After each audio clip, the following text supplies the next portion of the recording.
Sudah lengkap ini. Pagi Mas Gani, gimana kabarnya? Sehat? Pagi Pak, alhamdulillah sehat Pak. Sehat ya. Oke. Sudah makan pagi? Sudah Pak, aman. Atau puasa? Tidak Pak. Tidak. Biasanya ini mahasiswa lagi saya puasa Senin Kamis ya. Biasanya mahasiswa itu kan untuk prihatinnya kan puasa Senin Kamis. Nggak berlaku lagi ya sekarang. Yang lain mungkin Pak, kalau saya enggak Pak. Pagi Mbak Lila, kabarnya via Kediri. Pagi Pak, alhamdulillah. Pagi, ya. Kamu puasa apa sarapan? Saya sarapan Pak. Sarapan. Oke. Kediri aman toh? Sudah hijau toh? Sudah paling enggak merah toh? Iya Pak, sudah aman. Sudah aman. Oke, pagi Mbak Siska. Iya, Trenggalek. Pagi Pak, baru hujan Pak, tapi Oh. sudah reda. Baru hujan ya? Oh, Nggih. sini terang benderang ya. Sini terang benderang. Iya Pak. Ya. Kemarin ada itu namanya SMA 1 itu apa Mbak? SMA Wan? Semanesa Pak, Semanesa. SMA nih. Nggih, Semanesa. Semanesa. Nggih. Oh, ya. Kemarin saya dapat kiriman yang murid alumni Semanesa yang berprestasi itu ya. Oh, nggih. Terima kasih Pak, malah diberi informasi. Ben jadi semangat. Nggih, terima kasih Pak. Menginspirasi Pak. Kemarin saya baca, tapi sudah malam. Iya, enggak apa-apa. Mas Dika, gimana kabarnya Mas Dika? Baik, Pak. Baik ya. Ya. Kamu Statmat satunya ambil Pak Dedi apa ambil Bu Erni? Saya ambil Bu Erni, Pak. Bu Erni. Ya. Ya, enggak apa-apa. Saya sudah pensiun, enggak ngajar statistika lagi. Ya. Iya, Pak. Iya. Ya, semuanya selamat pagi ya. Mungkin yang terakhir saya sapa masih 1 menit untuk Mbak Sylvia. Mbak Sylvia itu yang dari Cilacap ya? Iya Pak, selamat pagi. Selamat pagi. Kamu dari Cilacap ini? Cilacap tapi udah tinggal di Jogja Pak. Oh, sudah tinggal di Jogja. Yang Ya. di Cilacap Clara. Gimana? Clara Wahyu. Yang? Cilacap juga. Oh, Cilacap juga, ya. Iya. Oke. Sekarang ada kereta Wijaya Kusuma ya? Ke apa ya namanya? Wijaya ya? Wijaya Kusuma, Pak. Iya, Wijaya itu yang Jogja sampai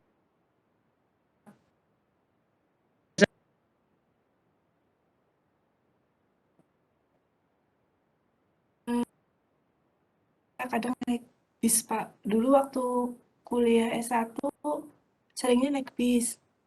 Sekarang naik kereta. ya. Teringat efisiensi itu waktu saya ngantarkan pegawai MIPA ke Bangka itu kan pakai efisiensi itu. Banyak. Ada itu ya. Oke, mungkin saya tidak bisa nyapa satu-satu semuanya.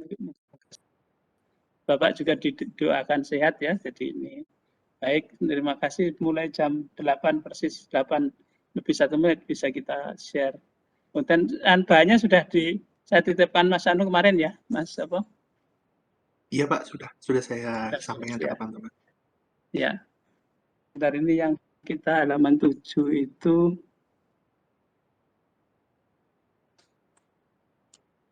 ya.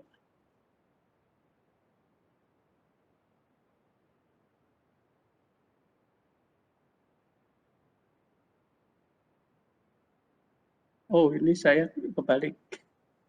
Ini apa?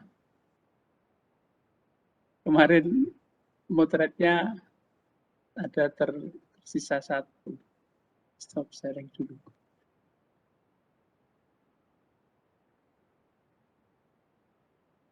Ini ya.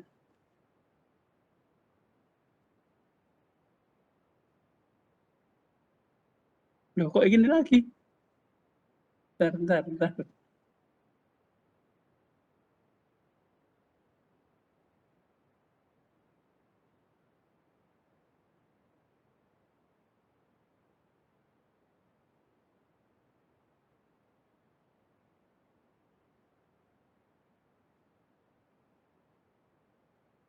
Oh, yang anu belum ya, ini yang apa? Yang satunya belum masuk ya, sebentar. Oke, saya anu dulu, sebentar, saya ambil di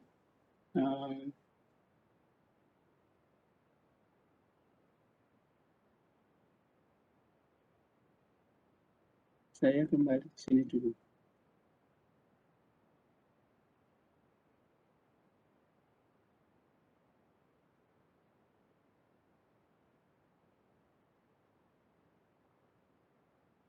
Oke. Terus ini ke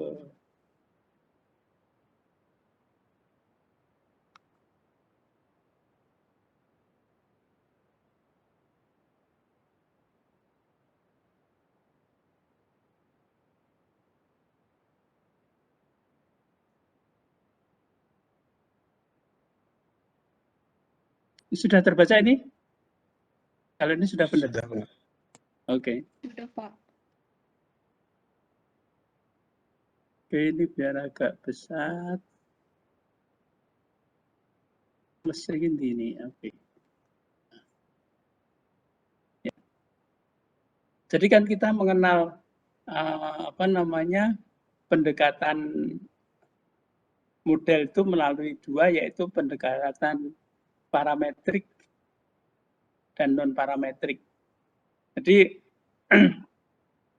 parametrik itu artinya nanti saudara mengestimate fungsinya itu bukan semuanya itu sudah cukup diwakilkan oleh beta 0, beta 1 sampai dengan beta P kan gitu. Jadi kita mempunyai 2 tahap, yaitu tentang fungsi dari F. Contoh asumsi sederhana adalah F linear dalam X. F linear dalam parameter, yaitu sorry ini harus ini dulu ke sini.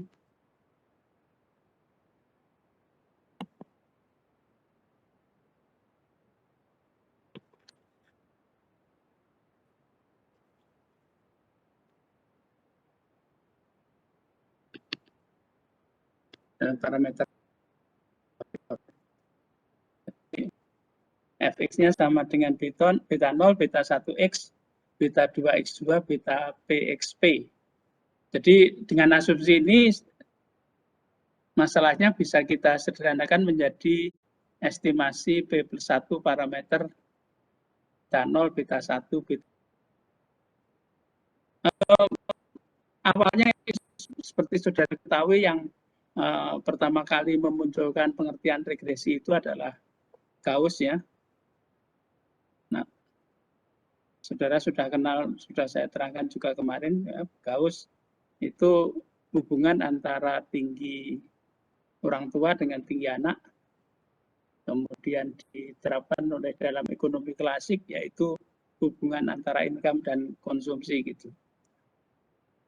Jadi waktu itu orang memikir income itu ya naik terus lah gitu. Seperti pegawai itu kan misalnya jadi PNS itu kan mesti golongannya mulai dari 3A, 3B sampai dengan 4E gitu kan naik terus gitu ya. Jadi wajar itu dulu datanya itu bagus, bisa artinya model ini bisa mencakup hampir semua permasalahan gitu, karena waktu itu permasalahannya juga umumnya linear gitu. Tapi sekarang kan sudah beda lagi. Sekarang misalnya pendapatan itu ya sekarang kan jadi dengan adanya COVID ini kalau yang non PNS juga banyak yang turun kan, ada juga yang naik tinggi kan gitu. Jadi artinya yang pintar mencari peluang justru sekarang malah jadi lebih banyak penghasilannya kan gitu. Jadi misalnya orang yang bisa berorientasi ekspor gitu malah tinggi. Jadi pendapatan itu tidak hanya makin besar itu aja, tapi ada kalanya naik, ada kalanya turun gitu, sehingga kita nanti membutuhkan apa yang kita sebut dengan non parametrik kan.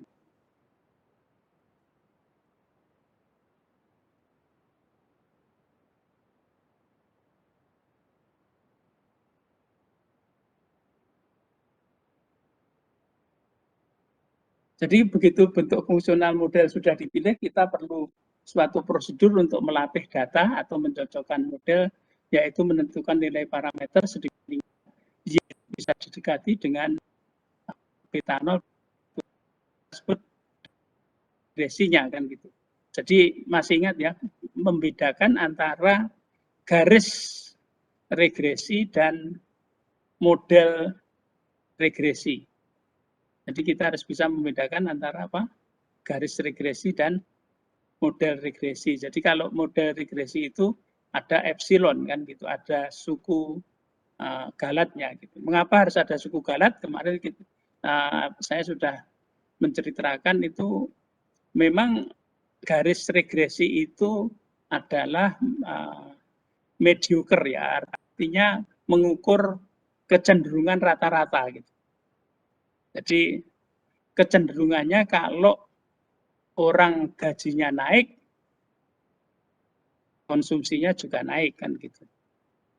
Itu saya kira umum. Itu bukan berarti kalau orang yang gajinya itu 5 juta, itu tidak selalu pengeluarannya lebih kecil dari orang yang penghasilannya 7,5 juta kan. Tidak selalu kan gitu. Tidak selalu itu bukan berarti mesti kan gitu. Jadi oke, kalau yang 5 juta itu apa namanya senang dengan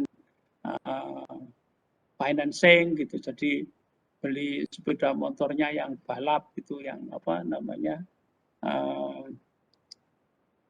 apa itu sepeda motor balap itu yang Ninja gitu kan gitu. Ninja itu kan mahal. Kalau yang 7,5 juta cukup beli gitu ya. Kalau begitu ya bisa aja yang 5,5 juta, yang gajinya 5 juta itu lebih tinggi daripada pengeluarannya lebih tinggi dari yang 7 juta gitu. Tapi itu bukan kecenderungan umum, hanya kita perlu mendapatkan yang kita sebut dengan apa? Epsilon atau suku galat. Nah, pendekatan yang paling umum untuk mengecek model 3 itu menggunakan least square atau jumlah kuadrat terkecil kan. Nah, potensial kekurangan dari pendekatan parametrik adalah model ini terpilih tidak cocok dengan model yang sebenarnya dari F. Bila asumsi bentuk F jauh dari F yang sebenarnya, maka hasil estimasi akan sangat jelek. Jadi kalau kita melihat misalnya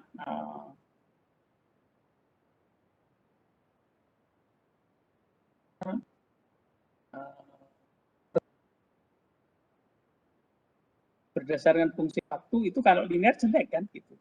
Yang benar adalah apa? Pertumbuhan yang eksponensial itu. Jadi itu jauh gitu, yang satu linear, kalau itu eksponensial. Benar, kalau yang benar itu adalah pertumbuhan apa namanya pangan itu linear, itu betul. Sehingga terjadi gap. Jadi kalau misalnya kita lihat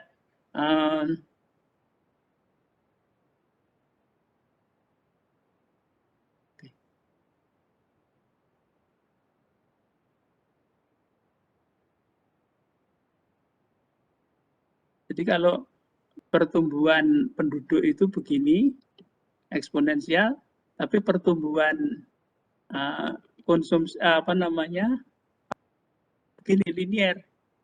Jadi masih ada gap ini. Jadi kalau orang mengatakan tidak mungkin ada akan menghapuskan kemiskinan itu ya nggak mungkin gitu. Yang ada itu adalah karena pasti begini, orangnya eksponensial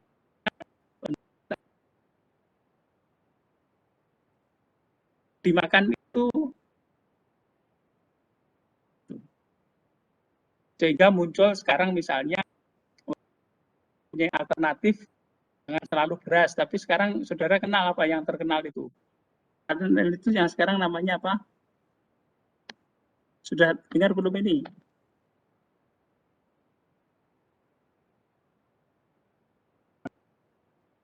Belum pernah, Pak. Oh, belum pernah ya. Mbak Marin, Mbak Timena kenal enggak ini? Ini kan biasanya orang yang daerah Maluku sana senang kalau ngelihat begini. Sulawesi itu kan ini terkenalnya kan di Sulawesi itu. Di Madiun juga ada, kemarin kan sudah diresmikan Pak Jokowi itu, tapi masih kecil. Yang banyak itu di Sulawesi. Jadi orang akan itu kayak bentuk ubi itu nanti bisa dirubah menjadi karbohidrat kan gitu. Kalau saya itu dulu ke tempatnya Mbak Marin, Mbak Timena di mana itu di Maluku itu ekstrimnya. Saya juga pernah ke Jayapura itu kalau makan itu namanya papeda kan gitu. Papeda itu dibuat dari sagu. Itu pengganti dari beras gitu. Jadi dulu orang sudah senang makan papeda, tapi kebanyakan orang Jawa pada datang disuruh makan beras, ya berasnya kurang kan gitu. Ya.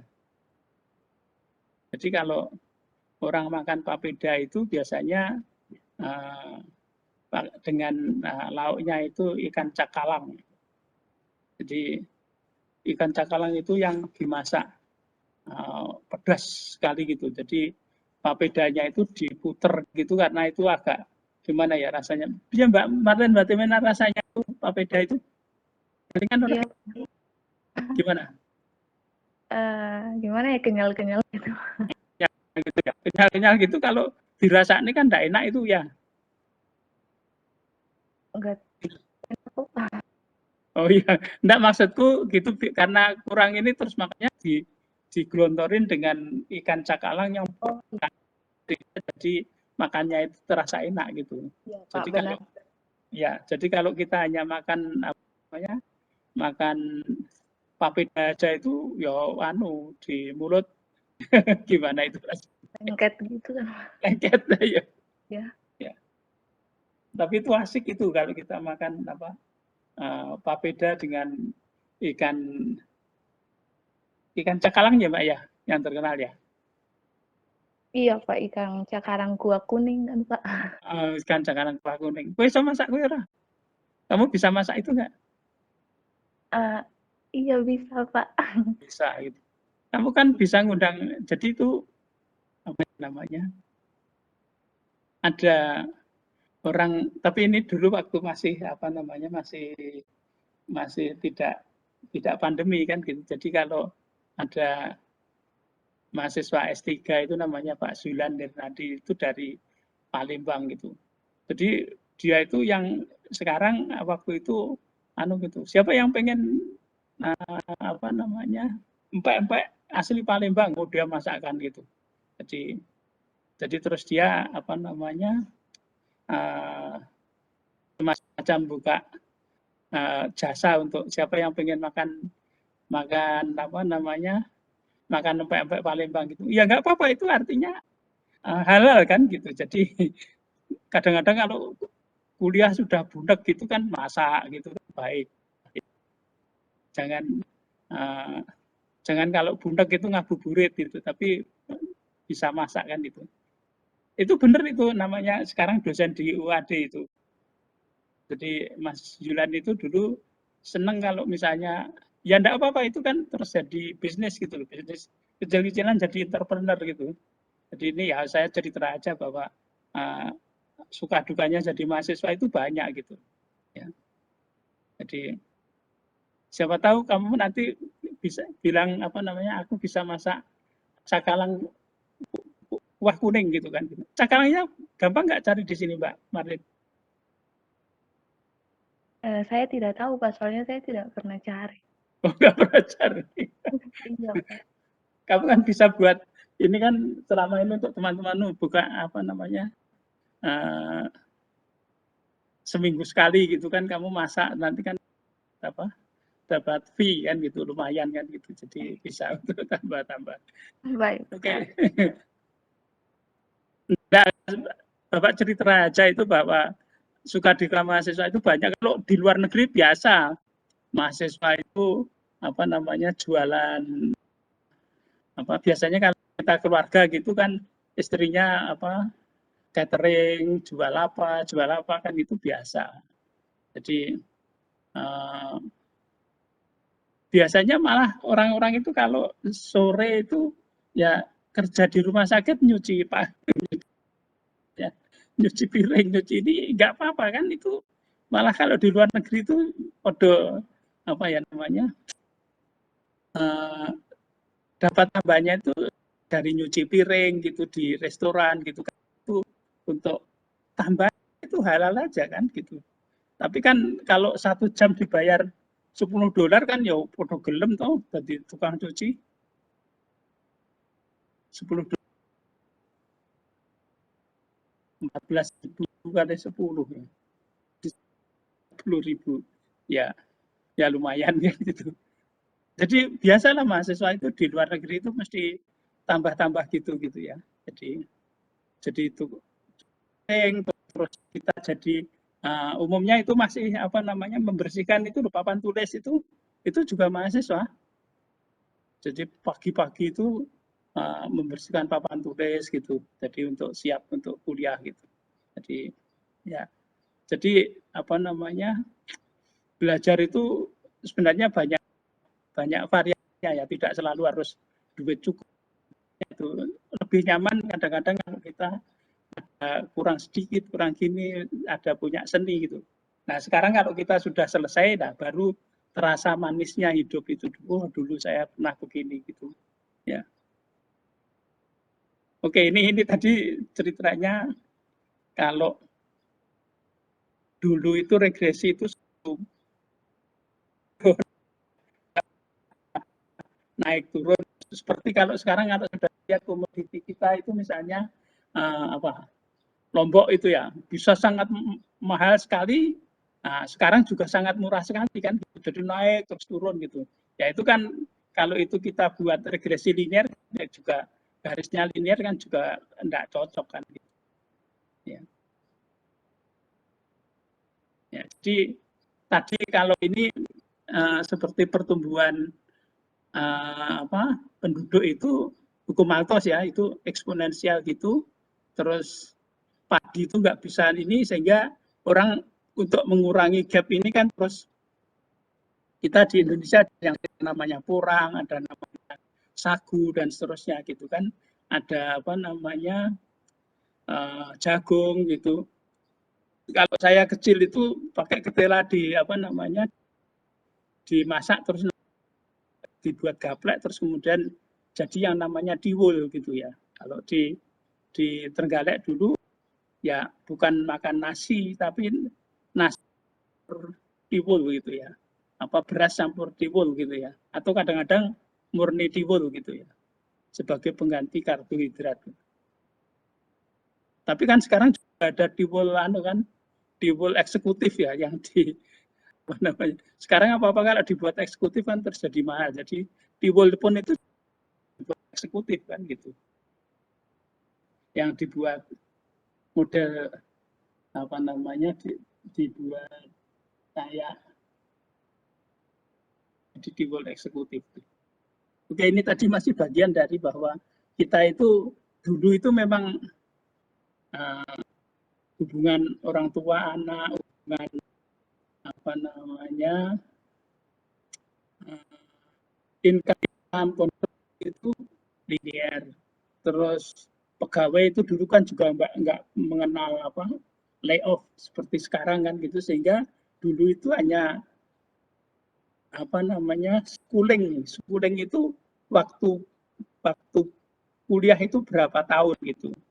Dibedakan penghasilan itu dari berdasarkan waktu schoolingnya, waktu sekolahnya itu juga masih bentuk-bentuk model linear yang kita lihat dalam sejarah itu berhasil kan gitu, tetap mendapatkan model yang bagus.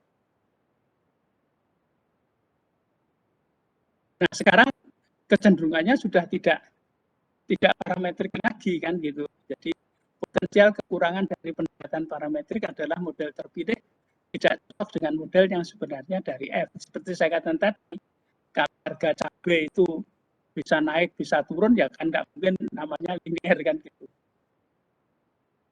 Nah seperti ini tadi pendekatan pertumbuhan penduduk itu jelas tidak linear kan gitu. Hukum Malthus kan gitu.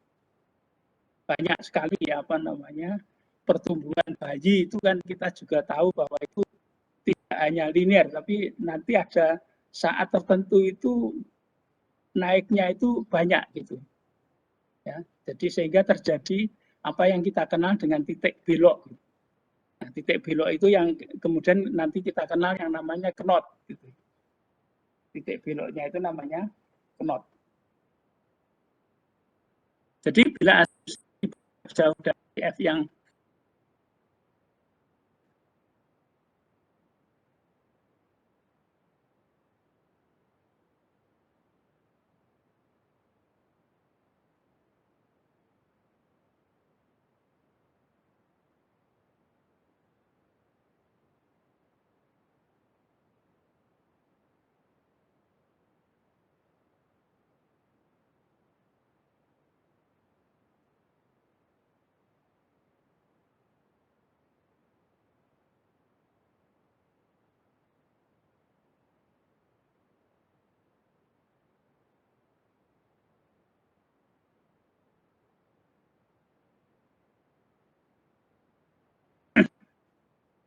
mengukur kualitas pencocok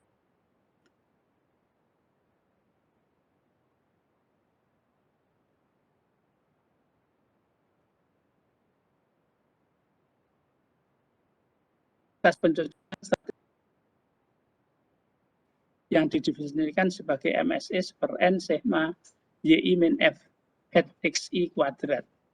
Dengan F hat XI itu disebut prediksi F hat pada observasi.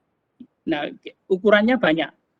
Selain itu ada kita juga mengenal yang disebut dengan koefisien determinasi atau R kuadrat. Ya. Itu yang ukuran klasik yang paling banyak digunakan. Tapi kalau nanti disebut dengan MSE. Jadi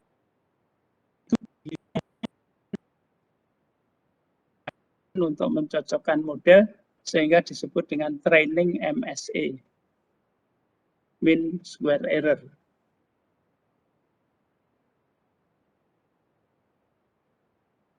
Secara umum kita tidak tahu seberapa bagus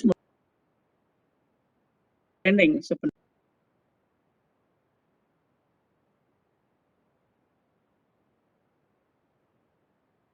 Data yang belum terlihat yang kita kenal sebagai data.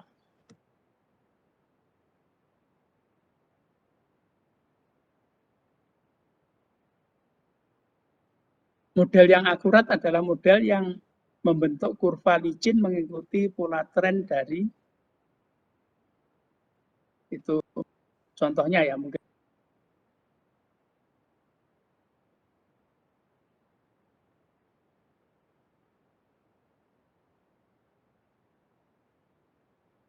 oh ini kok balik lagi sebentar.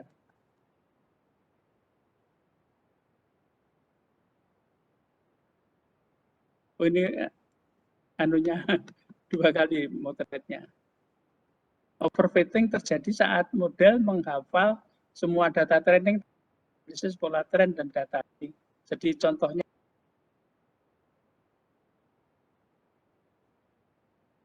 underfitting adalah kebalikannya. Dan tidak menganalisis data training secara keseluruhan. Nah, seperti kayak gini.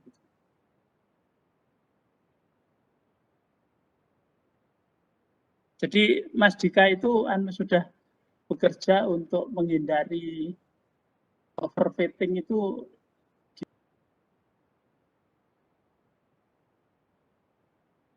dengan neural network, tapi menggunakan apa namanya? Tapi ya Mas Dika kan cerita sedelok itu sing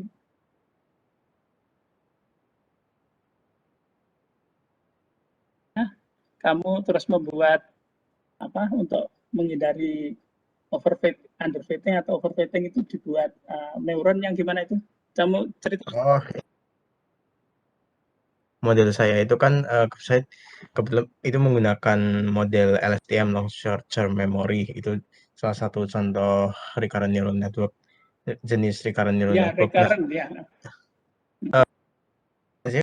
secara umum punya model neuron kita neuronnya itu secara umum itu dia performanya bakal lebih baik.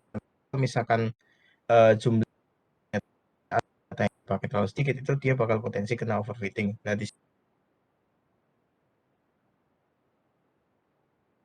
di mana layer drop neuron sekiranya tuh bisa di apa ya, kalau dalam tanda kutip kayak dimatikan, jadi ada yang udah berhenti di beberapa neuron tertentu terus tapi sisanya masih bisa ngalir kayak gitu, seperti itu Pak. Jadi biar apa ya, semacam regularisasi bahasanya.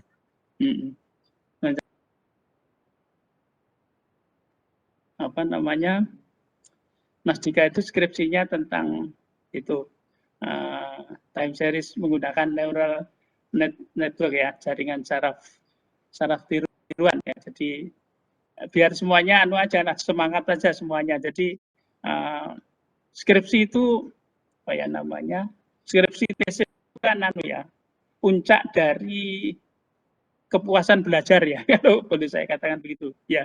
Benar ya Mas Dika ya. Jadi semuanya nanti jangan mengeluh, itu artinya banyak apa ya, banyak tangan, banyak kesempatan saudara untuk explore ya sesuatu yang tidak ada di kuliah gitu. Kalau sudah ada di kuliah itu namanya bukan tesis atau bukan skripsi kan gitu. Jadi kalau orang itu kalau belajar itu ya kalau nambah neuron gitu, itu kalau datanya relatif masih kecil itu nggak bagus. Bagus gitu ya, tapi begitu data itu besar, itu untuk balik lagi yang disebut namanya backpropagasi itu jadi maneh jelek gitu. Sehingga orang muncul yang disebut dengan sekarang namanya deep learning. Deep learning itu terus orang nambah. Jadi kalau datanya makin besar itu yang sekarang itu lagi ngetren itu kan namanya deep learning. Jadi itu terjadi kalau apa namanya, datanya besar, neuronnya dibanyain gitu. Jadi apa ya namanya, ditambah itu memang umumnya bagus, tapi pada saat tertentu kita sudah yang namanya saturated. Saturated itu ya, kalau orang makan itu mutah-mutah gitu loh. Gitu. Jadi saudara kalau misalnya ya, kalau dulu sebelum pandemi itu apa namanya, sebelum pandemi itu kalau kita datang ke apa namanya, undangan perkawinan itu kan pilihan lauk itu kan banyak kan gitu. Tapi kalau saudara pilihannya satu, wah kurang enak kan, tambah 2, tambah 3 itu makin enak kan gitu. Tapi kalau sudah saudara semuanya apa namanya, semua lauk yang ada saudara tumplek gitu kan, wah mesti itu nanti mungkek-mungkek itu, mesti enggak enak kan gitu. Sudah ini misalnya panas dahaga gitu, terus saudara minum apa air kelapa gitu, 1 gelas itu enak, pasti enak banget gitu kalau panas itu. 2 gelas mungkin masih enak, tapi kalau sudah sampai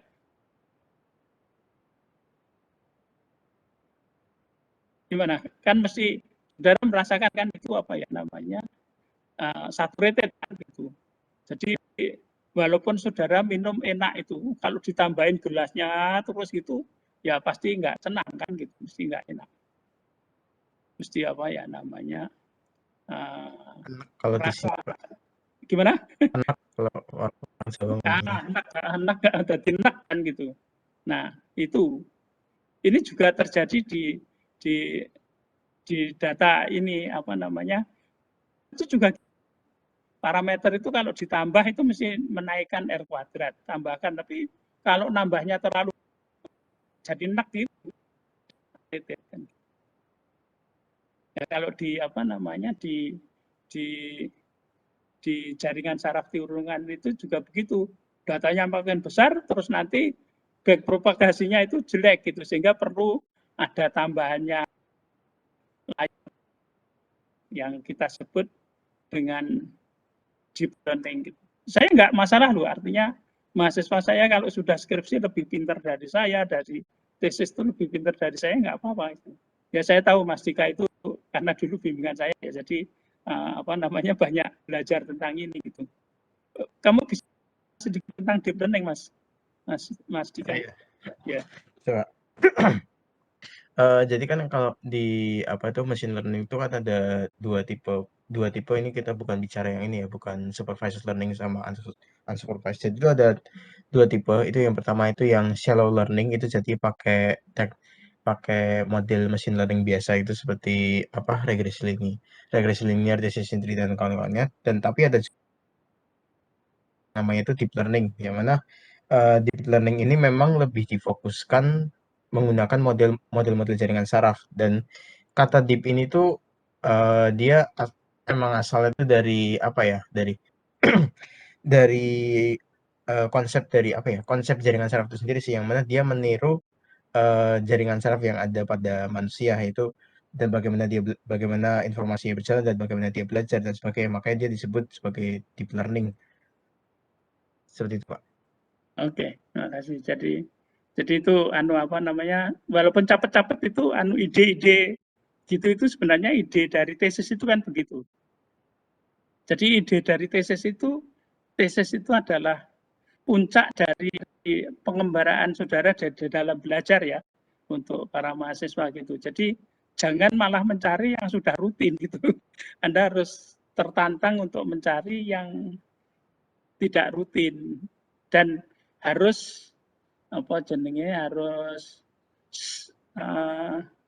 istilahnya itu semangat ya, semangat itu menghayati gitu loh. Jadi artinya harus apa namanya itu kesempatan saudara untuk mengeksplor segala sesuatu yang saudara belum kenal kan gitu. Jadi apa namanya itu sebenarnya sesuatu yang harus saudara lalui ya. Dan ini sekarang persoalan ya, nanti kalau kita sudah pada supervise, unsupervised gitu, makin mengerti ya persoalan-persoalan terbuka. Dan nanti saja saya kira kalau kita sudah sampai pada apa namanya masalah ini apa namanya regresi rates itu aja, nanti sudah banyak masalah-masalah tesis yang bisa digali gitu. Jadi 4 mahasiswa saya yang ngambil mata kuliah ini semuanya tesisnya terkait dengan apa? Terkait dengan machine learning semuanya. Jadi yang 1 sudah lulus, 2 sudah sedang proses pendaftaran ujian, yang 1 menghabiskan beasiswanya gitu. Karena beasiswanya bisa di apa ya namanya di extend sampai Oktober ya, sedikit biar rileks di Jogja sampai dengan Oktober kan gitu. Dan itu bagi saya wajar-wajar aja kan gitu. Jadi daripada apa namanya dapat Oktober ya dimanfaatkan sampai dengan Oktober. Jadi jadi artinya ini kita bisa apa ya namanya bisa mencari sesuatu yang apa saudara kalau ingin apa melihat topik-topik ya nanti dikembangkan dari ini, karena saya sudah nggak bisa bimbing lagi, tapi banyak dosen-dosen yang bisa bimbing, jangan khawatir, aman. Nah, jadi di dalam statistika itu selalu ada apa ya namanya, ada masalah, tapi apa itu bentuk matematisnya untuk menyelesaikan masalah itu gitu. Jadi itu tugasnya matematik itu adalah memformulasikan gitu, memformulasikan satu persoalan itu sehingga itu menjadi persoalan matematis kan gitu. Jadi apa itu test overfitting yang biasanya kita lakukan? Nah, jadi nanti error rate trainingnya itu rendah, itu dikerjakan pada testing, error rate-nya itu tinggi gitu. Nah, itu contoh-contoh dari overfitting. Nah, salah satunya itu kalau di dalam neural network yang diceritakan oleh Mas tadi, itu adalah contoh untuk mengatasi terjadinya apa namanya overfitting. Jadi kalau testingnya itu, jadi kalau dikerjakan pada error-nya, karena itu mengikuti semua atau jadi mestinya tinggi. Tapi kalau nanti begitu dikerjakan pada training data testing itu rendah.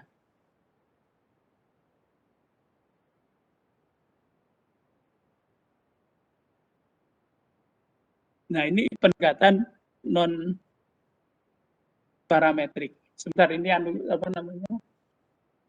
Saya tancapkan biar enggak kehabisan apa namanya? Enggak kehabisan strum.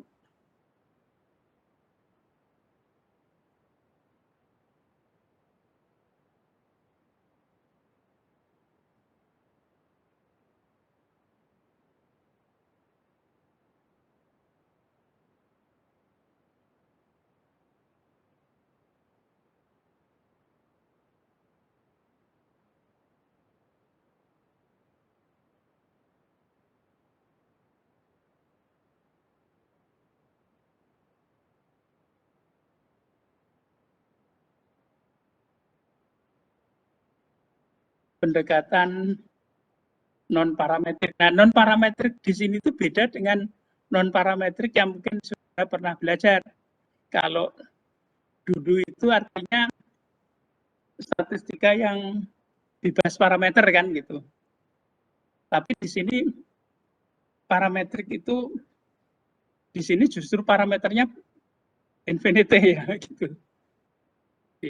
Nah, karena infinity itu nanti butuh data yang relatif besar kan, kalau jadi bahasan non apa namanya no freelance itu kan tidak ada makan siang gratis gitu. Jadi orang makan itu kan sesuai dengan postur tubuhnya kan gitu. Jadi dan juga nanti mestinya ya faktor usia kan gitu. Jadi kalau Mas Irfan yang dari mana? Dari Anjuk ya, Mas Irfan orang kuwi. Mas Irfan orang kuwi. Kelihatannya di daftar saya lihat ada ya, tapi kelihatan nggak ini? Datang nggak kuliahnya? Halo?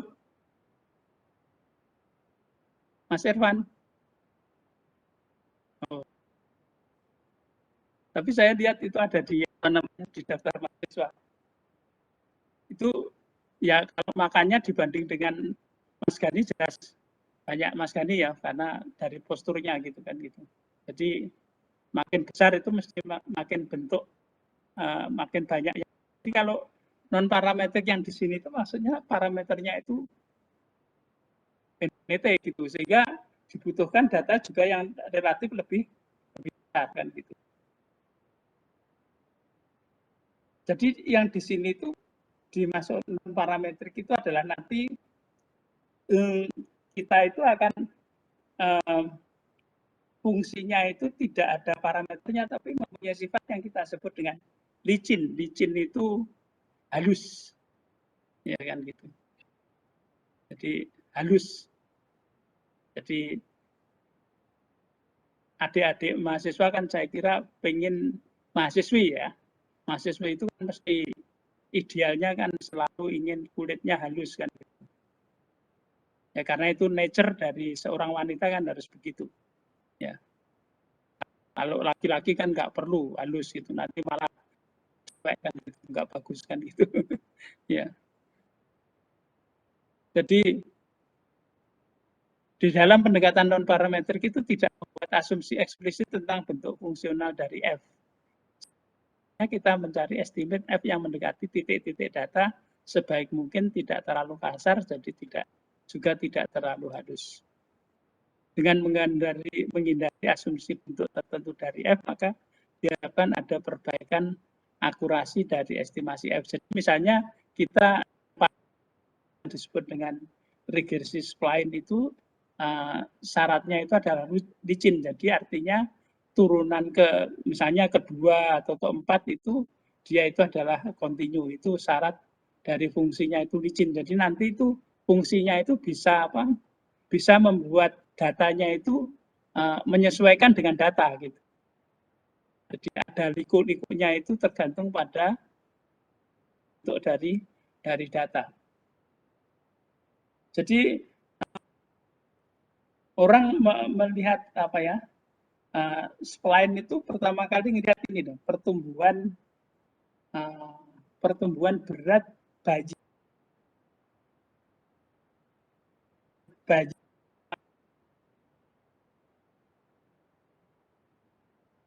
hanya sebagai fungsi umur ya. Sebentar, kalau kita gambarkan begini.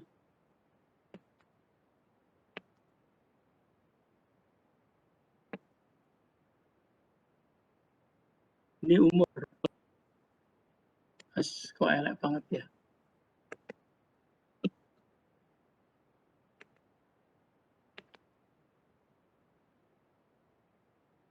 Umur. Nah ini berat bayi. Ya pasti sebenarnya orang pasti makin tinggi umurnya beratnya naik kan, tapi nanti ada ternyata itu bentuknya itu begini, bener gitu. Tapi pada umur tertentu itu ada semacam kenaikan yang di sini itu yang kita sebut dengan titik biru. Itu yang saudara kenal kalau saudara gambar distribusi normal itu kan saudara nggak gambar distribusi normal kan, mu di sini mu plus sigma, ini mu sigma itu kan begini. Nah di sini itu menghadap ke bawah, tapi di sini itu terus menghadap ke atas menuju nol kan gitu. Jadi ini namanya titik belok, berbelok dari menghadap ke bawah menjadi menghadap ke atas. Ini juga begitu, titik itu naik, tapi begitu di sini itu yang naiknya itu apa ya? Naiknya itu lebih curam gitu. Itu yang mendasari pertama kali adanya regresi non parametrik gitu. Kalau dilihat sejarahnya. Jadi kalau saya lihat sejarahnya yang dulu itu apa namanya regresi linear awal itu adalah ditemukan oleh Gauss ya, ini ditemukan oleh yang di bukunya yang namanya Eubank ya. Itu kalau nanti saudara ketemu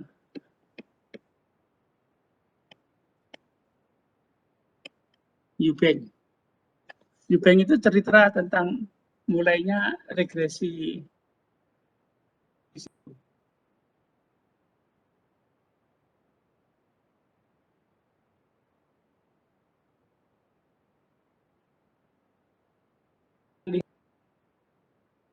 insya Allah kan kita bicara sudah regresi linear selesai, kita bicara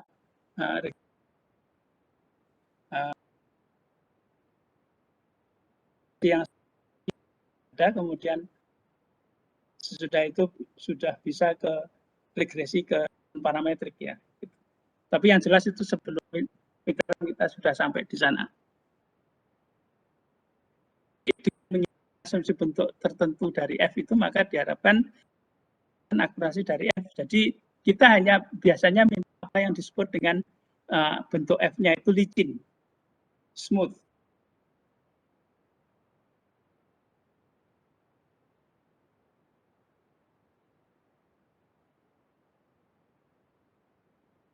Karena pendekatan non-parametrik tidak mereduksi persoalan mengestimasi F menjadi estimasi sejumlah parameter. Jadi ini bedanya ya.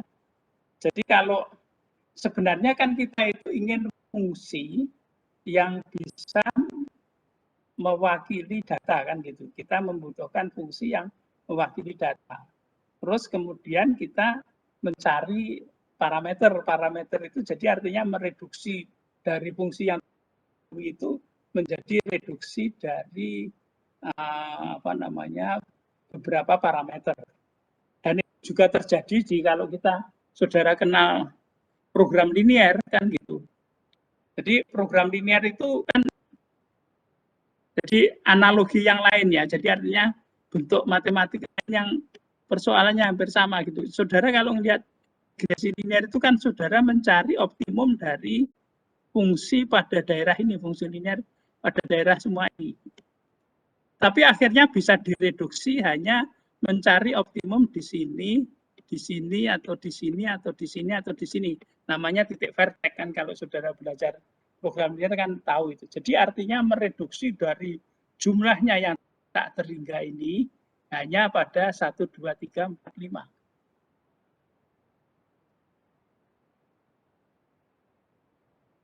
Saudara masih ingat di Statmat 2 yang disebut dengan teorema Cramer-Rao itu kan juga mereduksi, mencari variansi untuk semua fungsi kan cukup dengan apa? Lihat batas bawahnya aja, batas bawah kan 1 kan gitu.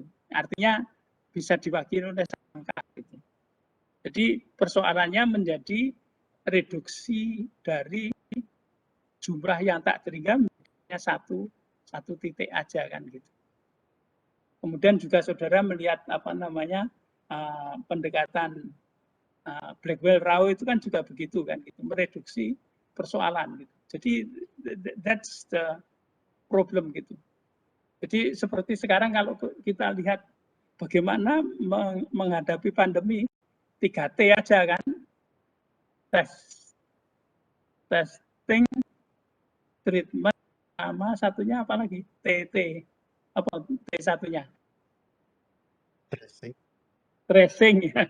Tracing, testing, kemudian treatment kan gitu. Jadi itu bisa direduksi persoalan yang rumit gitu itu menjadi 3T aja kan gitu.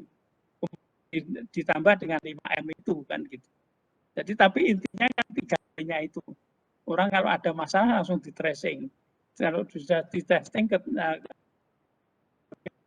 di treatment kan gitu. Jadi sesudah ketemu kemudian di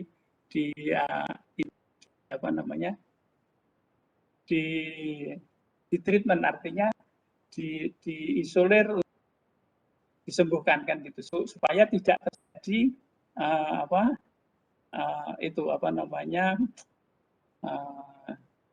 infeksi yang menyebar kan gitu. Jadi itu sebenarnya saudara sudah bisa belajar dari kehidupan sehari-hari gitu bahwa kita juga pasti akan mereduksi persoalan itu menjadi persoalan yang menjadi sesuatu yang sederhana kan gitu. Jadi kalau persoalan non parametrik tidak mereduksi persoalan mengestimasi F menjadi estimasi sejumlah parameter, ini bedanya regresi parametrik dan non parametrik.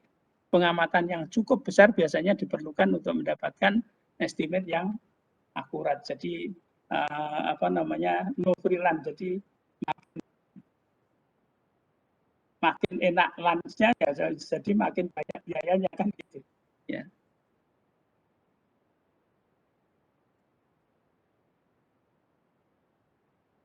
Nah, question. Mengapa kita perlu mengenalkan beberapa model statistical learning, bukan hanya satu model terbaik? Answernya tidak ada freelance dalam statistik, dalam arti tidak ada model tunggal yang mendominasi metode lain untuk semua kumpulan data. Jadi nanti kalau saudara mungkin sudah kenal, kalau sudah pernah mengajar regresi, model yang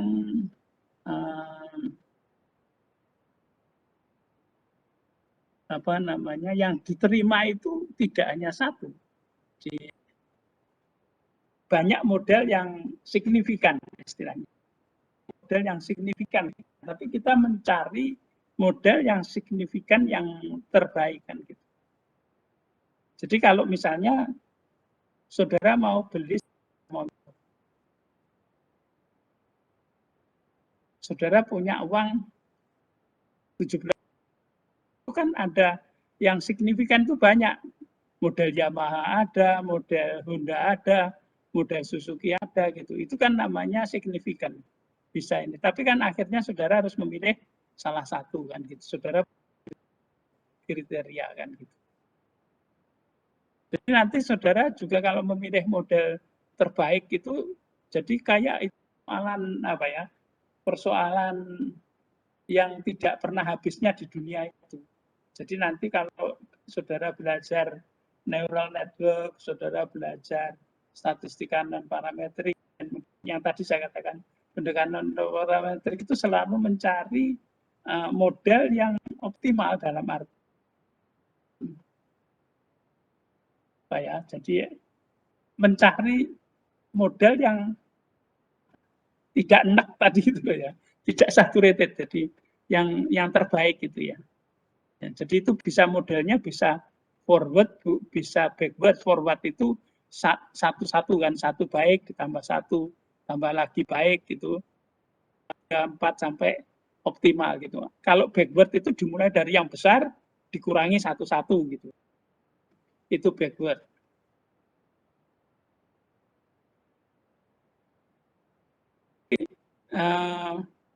Jadi tidak ada freelance dalam arti tidak ada model tunggal yang mendominasi untuk semua kumpulan data. Jadi ini berbeda dengan kalau saudara belajar matematik itu kan kadang-kadang saudara butuh yang disebut ketunggalan gitu. Dengan ketunggalan saudara juga menjadi mudah gitu. Seperti masih ingat Pak, saudara belajar teorema Blackwell-Rao itu ada jaminan tunggal.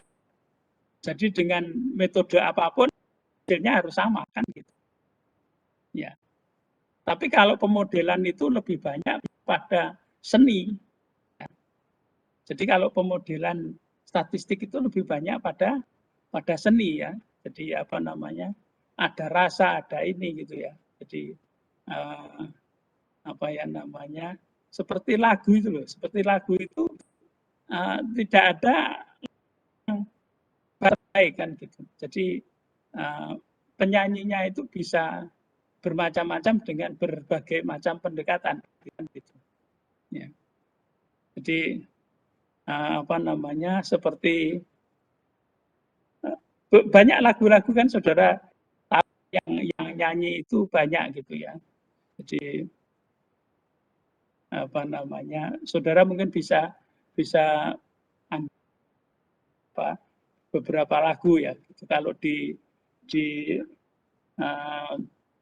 lagu-lagu yang saya tahu di apa namanya saya sayang kan gitu. Jadi saya sering apa namanya nonton wayang itu kan ada beberapa waktu apa limbuan sama goro-goro itu kan mesti ada lagu-lagu kan gitu. Jadi seperti misalnya lagu Kutut Manggung itu aja kan ada banyak versinya kan gitu. Lalu apa Perahu Layar itu juga banyak versinya gitu. Semua kan gitu.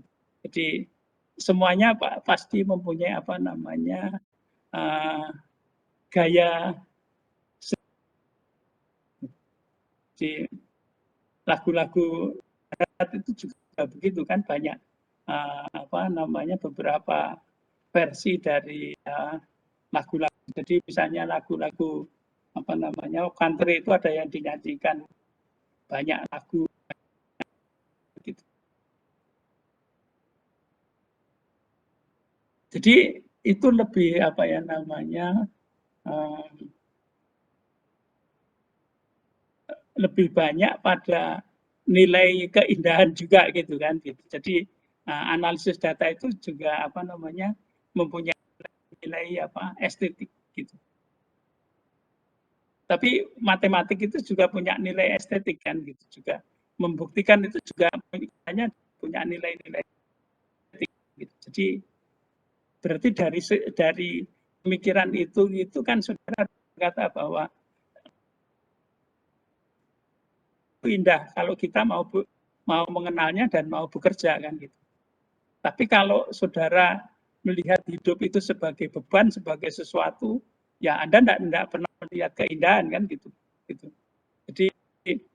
Jadi apapun itu di dalam matematik yang kelihatannya bukti tunggal, ini tunggal itu juga mengandung banyak keindahan kalau kita baca dari tulisan itu juga begitu.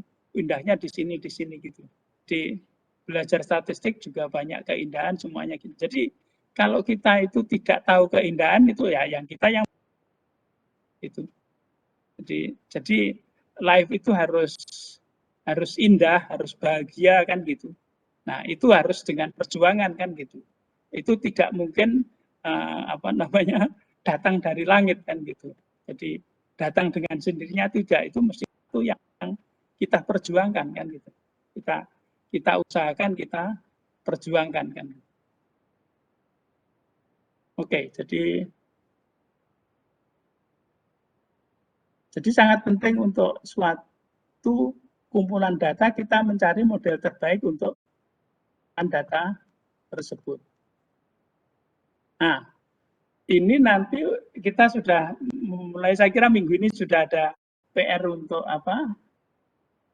datanya gitu ya. Jadi pakai R ya, pakai saudara nanti 2 library yang kita gunakan yaitu library ISLR, kemudian library yang kedua itu adalah MESH.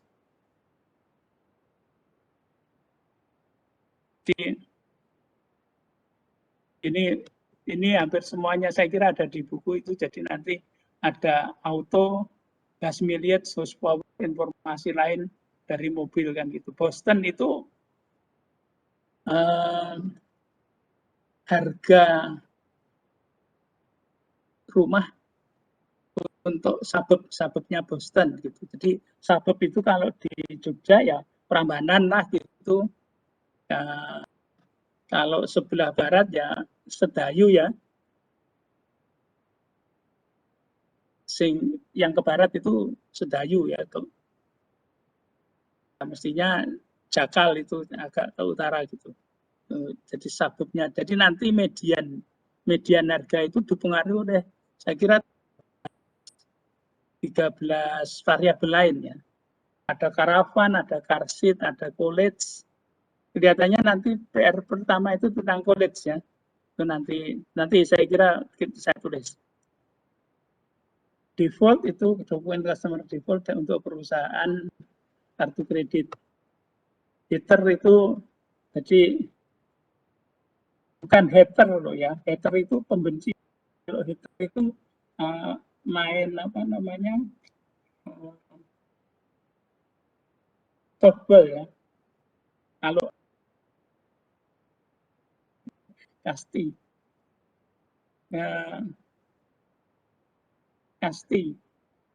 Galak saya akan Siska.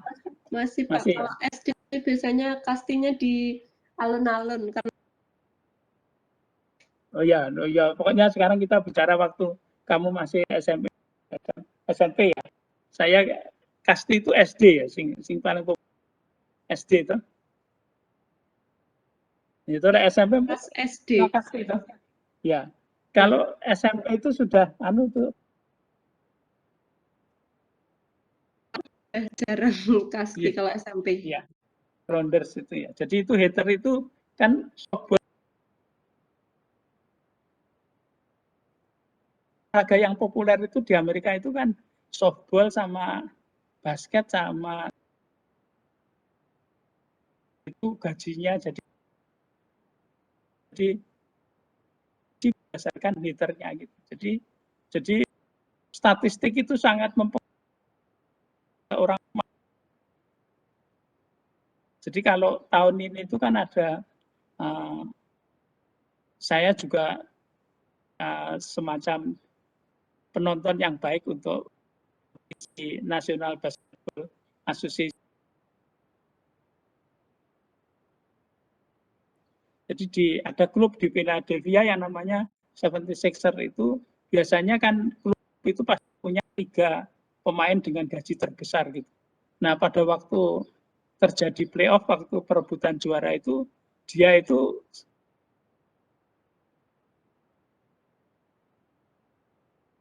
sekarang langsung turun kan gitu. Jadi itu boleh disebut apa namanya ganas ya ganas gitu ya. Tapi itu olahraga gitu. Jadi kalau orang itu kalau apa namanya prestasinya jelek kan kayak dicampakkan aja kan gitu. Tapi kalau baik seperti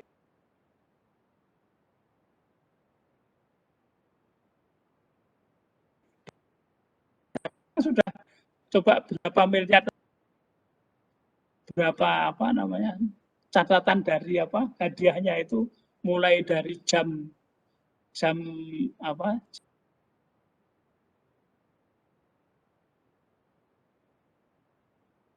suaminya Estianti itu sampai dengan diberi naik Garuda setahun atau berapa aja apa bebas terus, dapat rumah di Jakarta, rumah 2 ya. Kemudian di mana di Kendari juga diberi rumah gitu. Jadi ya itu kalau tanya nanti dia gagal di kejuaraan dunia aja kan nanti sudah dia apa namanya sudah dimaki-maki orang gitu. Itu apa resikonya kan gitu ya. Nah, jadi direct return untuk saham S&P, jadi saham yang di Amerika itu yang terkenal yang namanya satunya itu Dow Jones, jadi DWJONES Dow Jones gitu. Ya. Kemudian data survei Atlantic USA. Jadi kalau pengalaman saya itu Amerika itu kan gini ya. Oh, ini ada ini. Di sini Kanada, di sini Meksiko. Nah, di sini Florida itu di sini terus di sini ada Kuba. Ya. Kuba.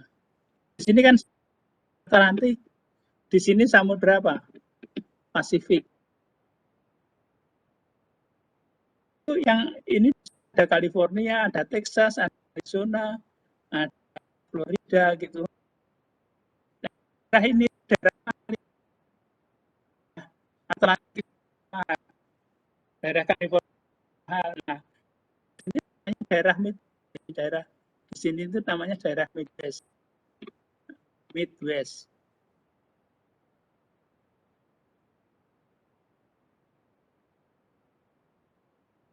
Ini daerah murah gitu. Jadi saya dulu di Midwest di daerah yang namanya Wisconsin gitu. Jadi University of Medicine di Wisconsin. Nah, Wisconsin itu kemarin yang ada klub basket yang jadi juara NBA itu Milwaukee Bucks itu di sana. Jadi ini Atlantik Pasifik. Jadi kalau saudara lihat misalnya besok saudara sekolah di Amerika itu kalau yang nyaman ya di California, neng larang. Di sana banyak bintang film, banyak ini, neng duit mentek itu. Karena semuanya kan ya imbasnya dari apa? Dari bintang film aja kan itu mesti pak barangnya mahal-mahal kan gitu. Rono misalnya bintang film terus beli apa namanya beli itu apa namanya factory outlet gitu ya enggak ada kalau di California. Itu apa? Ngerti nggak factory outlet? Nah, mahasiswa ya kudune ngerti lah. Data industri. Ora outlet itu kan jadi kue tuku jin ya Mas ya. Tuku jin itu nek misal enek sing bengkok sithik kuwi jenenge disortir kan. Ya. Tapi nek kowe mahasiswa kan yang penting kan murah, bukan bagus. Dulu jadi mahasiswa juga belinya di factory outlet, enggak di terus di mall gitu, entek duitnya kan biasanya sedikit gitu. Ya.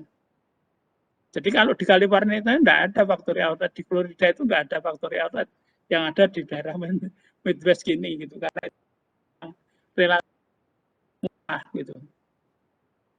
Ya. Jadi kalau daerah timur itu mahal gitu. Jadi itu kira-kira begitu. Ini data survei tentang income laki-laki daerah Atlantik di Rusia. Jadi neng kene apa ya jenenge factory outlet itu sing Kalau orang sekarang nyebutnya thrift store, Pak. oh ya apapun gitu. Ya, itu. Kalau di sana itu factory outlet gitu. Kita kan neng Jalan Kalurang ya Pak sing tegaknya K24 itu kan juga ada itu. Itu kan toko apa itu ya? Toko sing itu kan barang-barangnya kan mestinya lebih murah daripada di mall kan gitu. Jadi tapi itu kan mestinya enggak sebenarnya banyak sortiran kan gitu. Sortiran tapi enggak seberapa kecil. Jadi misalnya ada Bedok City atau Kina gitu kan. Ya, gimana? Toko di sini bekas. Bukan bekas tapi sortiran pabrik itu loh. Jadi factory outlet itu kalau ya dulu ya saya pernah mahasiswa kan. Jadi ya mahasiswa itu ya cari barang itu sortiran. Kalau saya pakai celana jeans itu ya belinya di factory outlet. Nah, kalau di kalau kita beli misalnya itu di mall itu bisa $40, kalau di factory outlet itu paling $15. Ya aduh banget gitu. Itu sesuai dengan beasiswa saya aja kan. Ya, jadi namanya itu factory outlet. Oke. Jadi saya kira kita sudah bisa namanya atau kita lihat di anu dulu ya di R.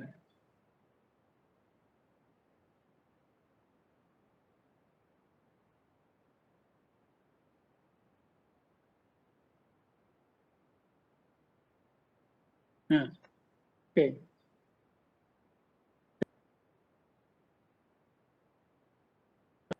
Di sini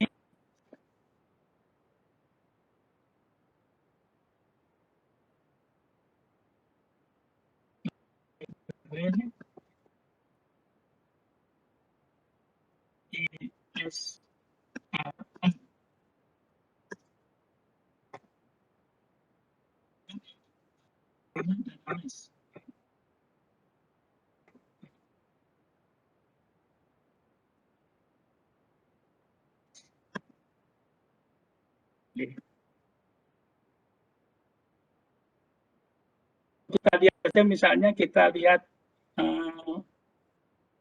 back Boston gitu ya. Kita lihat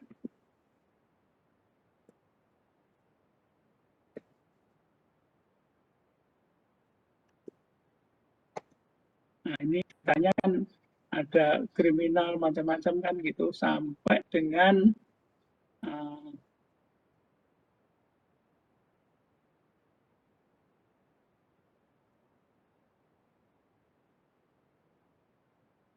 nah ini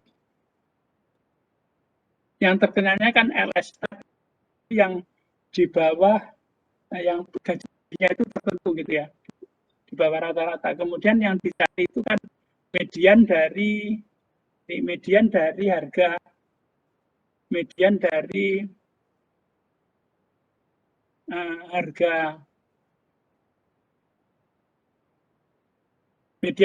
rumah di daerah Boston kan gitu.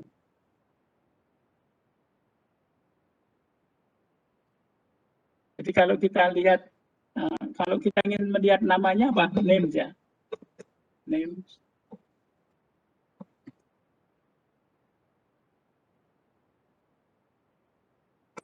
Ya. Ini ada berapa variabel ini? 1, 2, 3, 4, 5, 6, 9, 10, 11, 12, 13, 14, 15 kan gitu.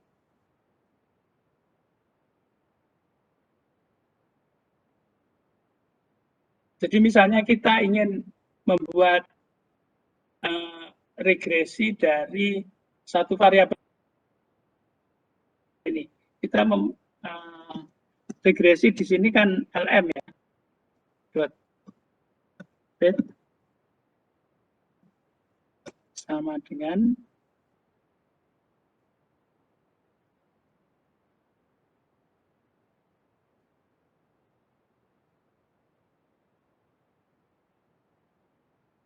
LM dari misalnya datanya kan median dari harga itu diregresikan itu yang data apa namanya yang penghasilannya rendah ya. Nanti saudara bisa lihat masing-masing variabelnya itu di buku saya kira lengkap itu. LS.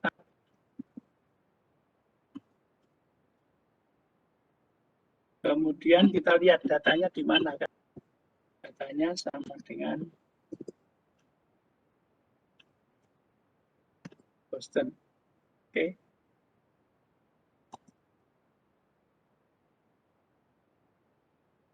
Kemudian kalau kita ingin melihat hasilnya ya kita lihat LM dot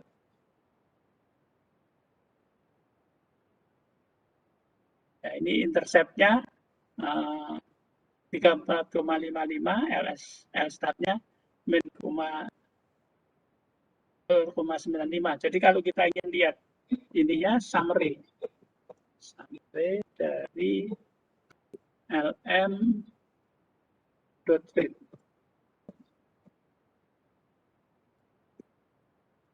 Ya.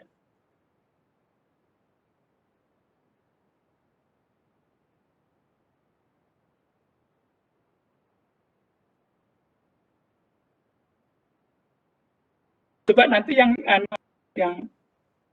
ini biar untuk dia akan memudahkan kita melihat teorinya ya. Ini mungkin saya satu contoh dulu di anunya di kasusnya. Suaranya siapa tadi? Oh, anak.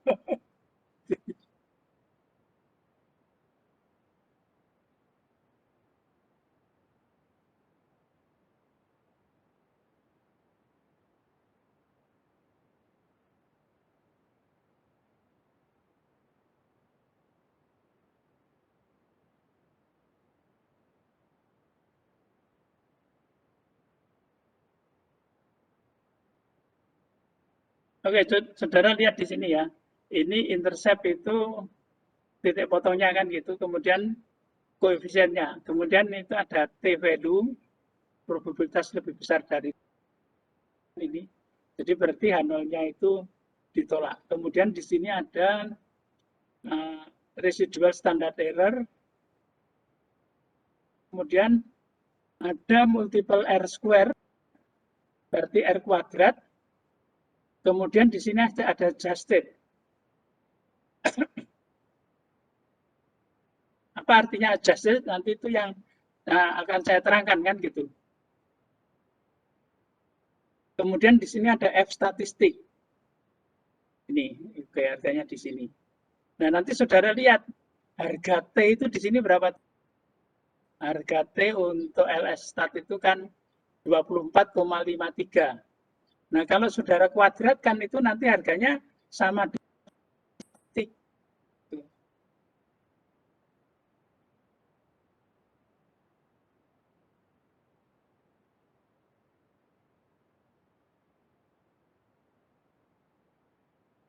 saya ulangi ya.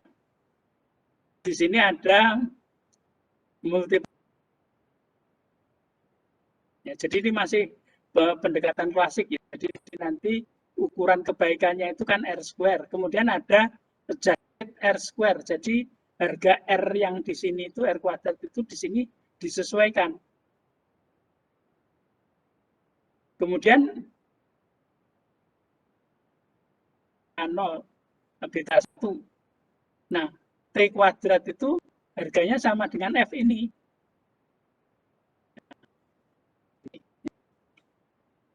Jadi mengapa itu bisa sama dengan ini, karena memang teorinya bahwa distribusi T kuadrat distribusi F.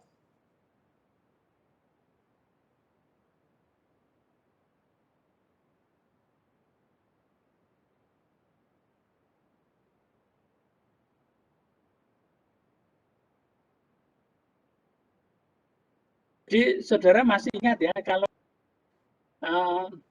di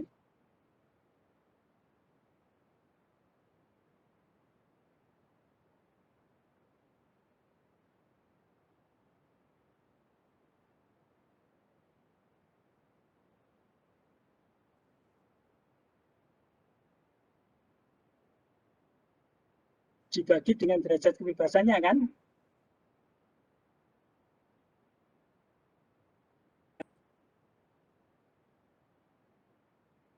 T itu apa? Normal 01 dibagi dengan akar dari K square kebebasannya. Nah, nanti kan berarti nanti koefisien kan kita mengestimate beta 1 hat. Apa namanya, kombinasi linear dari Y-nya itu normal itu ya. Jadi arahnya itu ke sana.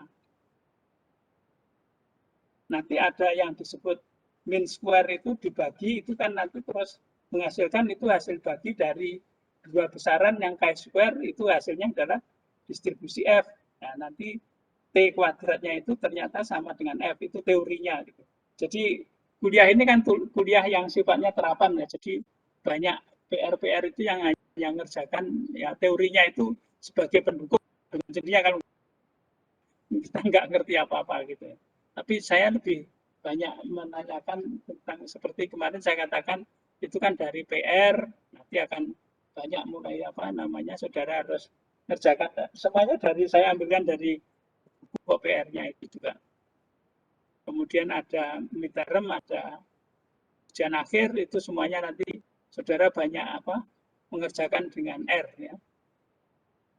Ini apa namanya sedikit hasil, nanti kita dukung teorinya di regresi linear yang akan kita bicarakan nanti ya, sebentar lagi. Oke, jadi ini hanya ilustrasi yang saudara harus tahu, apa di sini ada R kuadrat, ada adjusted. Mengapa harus ada adjusted gitu ya?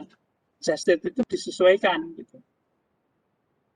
Nah, nanti saudara sudah mengerjakan, tolong ini nanti dicek harga ini 20 itu dikuadratkan sama dengan F-nya 601,6 gitu.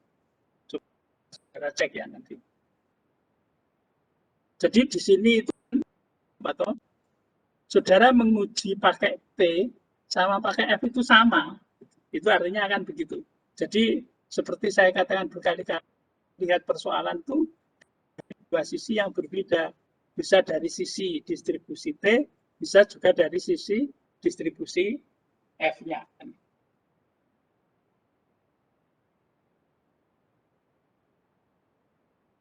Oke. Jadi kita kembali ke teorinya dulu.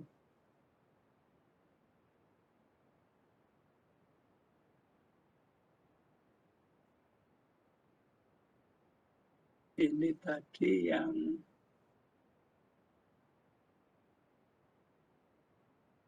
nah. Oke.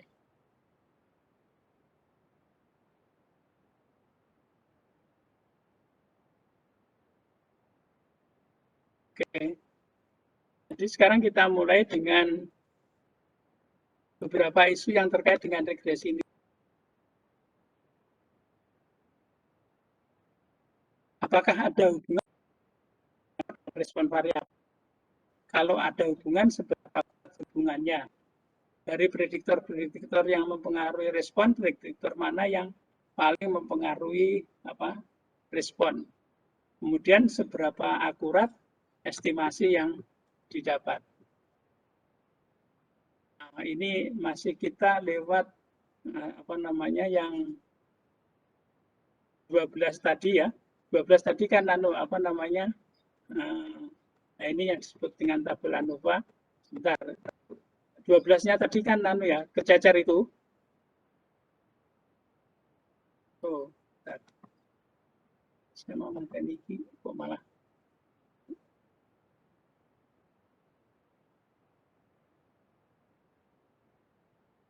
Oh.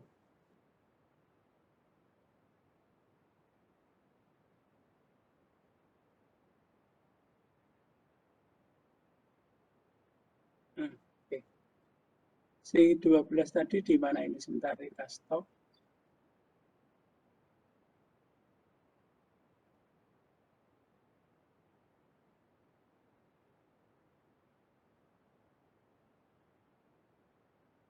Terus yang satu ini hilang ya, yang apa?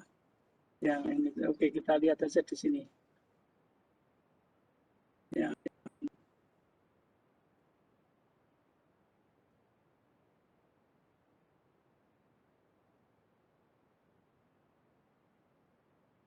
Oke.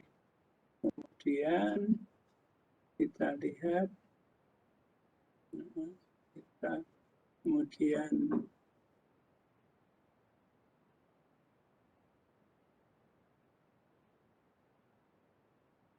ini ya.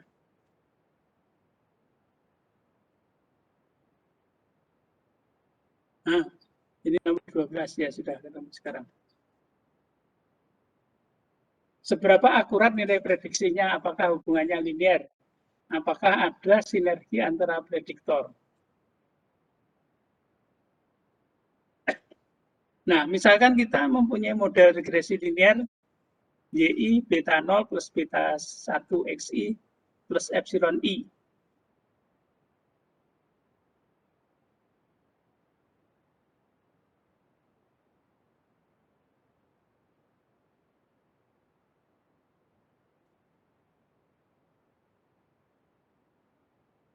Antara model regresi dan garis regresi.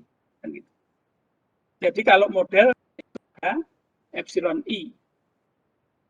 Jadi berdasarkan M data pengamatan XI-YI, kita mempunyai estimator kuadrat terkecil beta 1 atau beta 1 head itu SXY dibagi SSX. Jadi sema XI min X bar, YI min Y bar, XI min X bar kuadrat. B0-nya atau beta 0 head-nya adalah Y bar min beta 1 head X bar. Nah, kalau kita lihat di sini, kita lihat bahwa di sini itu B1 atau beta 1 head itu adalah kombinasi linear dari YI. Nah, lain-lainnya itu kan Y bar dan seterusnya ini kan semuanya bukan variabel random kan? Variabel random. Nah, sehingga ini kalau harus ada asumsi dari bentuk distribusi yaitu distribusi normal. Gitu. Tapi kalau misalnya saudara hanya estimator, tidak perlu asumsi dari bentuk distribusi, tidak perlu asumsi dari distribusi kan.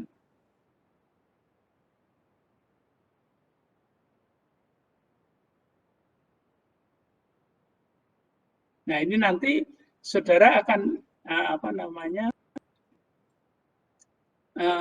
dengan asumsi epsilon ini maka saudara punya variansi dari B1, standar deviasi dari B1 berarti sigma per akar SXX, tapi nanti estimasi dari sigma itu adalah S. Di T adalah, jadi kalau kita mau melakukan uji hipotesis, T B1 min beta 1 head, beta 10 dibagi estimator dari SDB1 itu mempunyai distribusi T dengan derajat kebebasan min 2. Jadi ini teorinya mengapa distribusi T itu karena dari epsilon I itu mempunyai distribusi normal kan gitu. Jadi nanti akan bisa dibawa ke pembagian antara distribusi normal dengan akar dari distribusi chi-square. Itu ceritanya aja kan, saya tidak, ini bukan statistik matematik, jadi saudara tidak perlu buktinya, tapi ngerti alur ceritanya itu.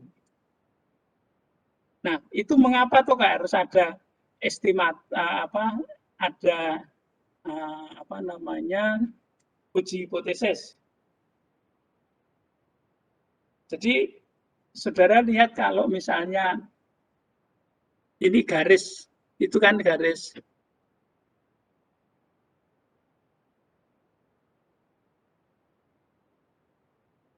Ini kalau misalnya B1 itu sama dengan 0,01, itu positif enggak? Ada enggak itu?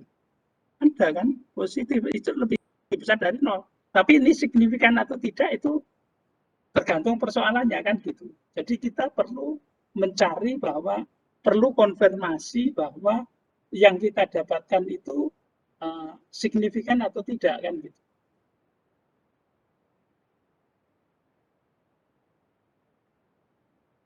Jadi sama saja misalnya ya remaja gitu ya, misalnya ada sepasang remaja gitu. Oke, misalnya dia bukan ngelamar ya, tapi gimana kalau kita pacaran? Aku seneng banget sama kamu, oke. Gitu. Tapi ya ceweknya kan mesti nguji dia, nguji cowoknya kan gitu. Tidak cukup dengan apa yang diucapkan di bibir kan gitu. Jadi perlu ada ujian kan gitu. Ya saudara juga lihat cerita yang lucu-lucu itu misalnya namanya kalau misalnya calon mertuanya itu kiai gitu kan nanti dites apa surat apa variasinya aja. Misalnya juga saya seorang nelayan itu saya melaut.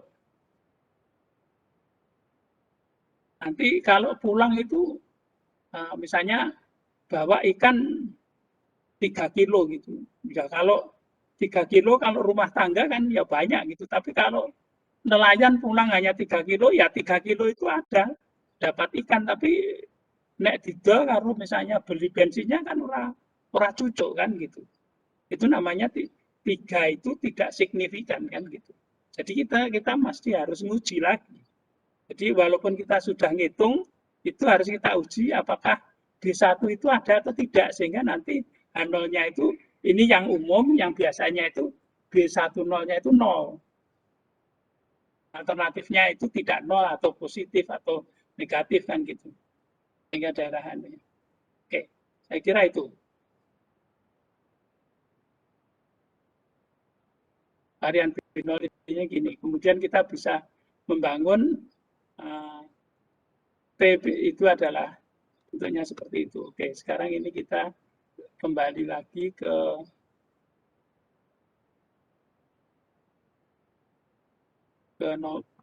halaman 13. Bentar. Oh, itu mesti hilang gitu ya. Harus sekali lagi ini hilang lagi. Atau saya masih apa jenisnya peradongan itu, jadi harus masih learning 2.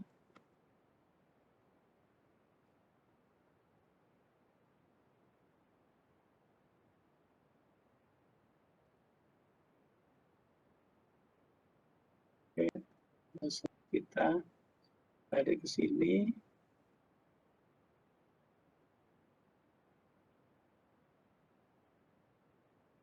Yang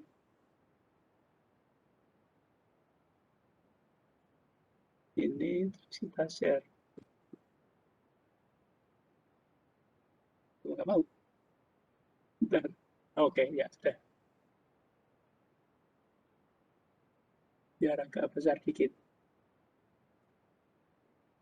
Jadi kita harus sudah sampai ke halaman 13. Ya.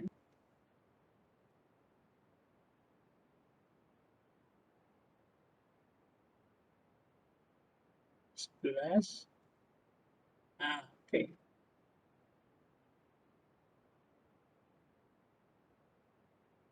Nah, jadi di sini kita melihat bahwa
satu tabel namanya tabel ANOVA.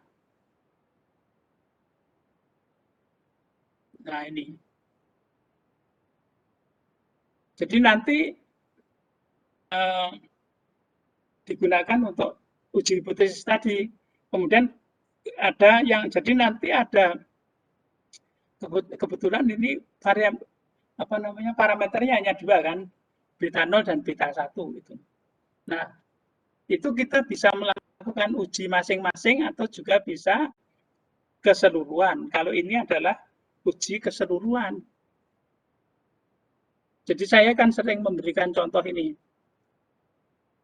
Satu keluarga itu punya misalnya 5 orang kan gitu.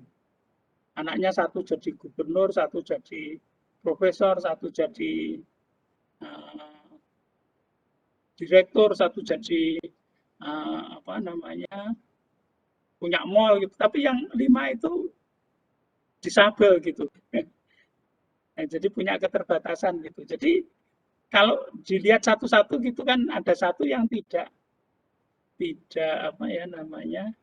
tidak perform gitu. Tapi ini secara keseluruhan tetap signifikan kan gitu. Ya. Jadi secara umum misalnya dalam satu kelas gitu ya, nilainya 95% itu di atas B ya. Ada 1 atau 2 yang C itu ya. Itu masih disebut dengan secara keseluruhan baik gitu loh. Jadi kalau masing-masing itu signifikan, maka keseluruhan pasti baik kan gitu. Tapi kalau keseluruhan signifikan tidak berarti masing-masing itu signifikan kan gitu. Dibaliknya kan begitu. Jadi kita di samping mengadakan uji masing-masing B0, B1, kita bisa menguji ini secara keseluruhan. Itu nanti distribusinya adalah distribusi F. Ya. Nah, sekarang ini ukuran kebaikan regresi klasik. Ya, saya katakan klasik. Kalau yang modern kan kita pakai pakai MSE kan gitu. Tapi sebenarnya itu saudara kalau melihat tesisnya Mbak Rahma yang sekarang sudah hampir ujian itu, ukuran kebaikan regresinya itu tidak R kuadrat, tidak juga mean square error, tapi mean deviasi gitu. Loh, kenapa kok begitu? Karena itu sebenarnya kita menggunakan ini semua ini kalau fungsi kerugiannya itu adalah apa? Kerugiannya adalah kuadratik. Kalau kerugiannya itu bentuk tertentu, itu cocoknya adalah bukan R kuadrat, bukan ini, tapi yang disebut dengan mean deviation ya, deviasi mean itu, MAD itu. Nah, jadi itu bedanya kalau kuliah sama tesis itu begitu. Kuliah itu hampir seperti itu, tapi kalau di tesis ya kita mempunyai ukuran kebaikan yang berbeda. Nah, ini sum R kuadrat di sini itu ini sekarang bisa diubah menjadi, saya ceknya dulu. Jadi ini yang umum, tapi ini kan nanti kalau kita punya prediktor ini harus dikoreksi. Kan tadi saya tunjukkan di hasil di R itu kan ada R square, ada adjusted R square gitu. Apa itu adjusted R square itu? R square itu di sini, dari sini. Ini hasilnya sama dengan 1 dikurangi dengan SSR dibagi dengan SST, sama itu. Nah, sekarang itu kan bagaimana kalau ini kan regresinya 1 ya, tapi kalau nanti itu disesuaikan dengan dikoreksi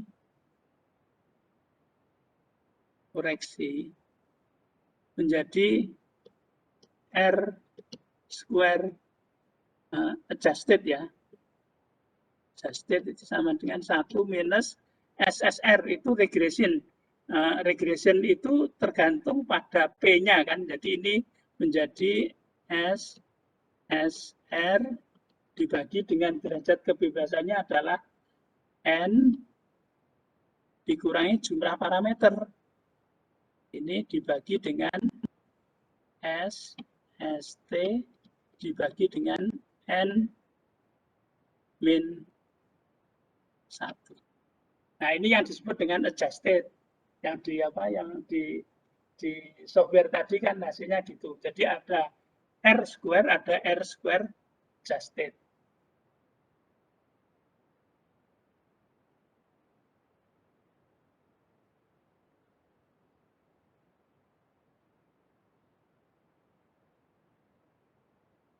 Jadi saudara sudah ngerti ya, bedanya R sama R square adjusted. Jadi dari definisi ini kita rubah ke bentuk ini. Kemudian dari ini disesuaikan dengan adanya derajat bebasan. Nah, itu yang disebut dengan R square adjusted.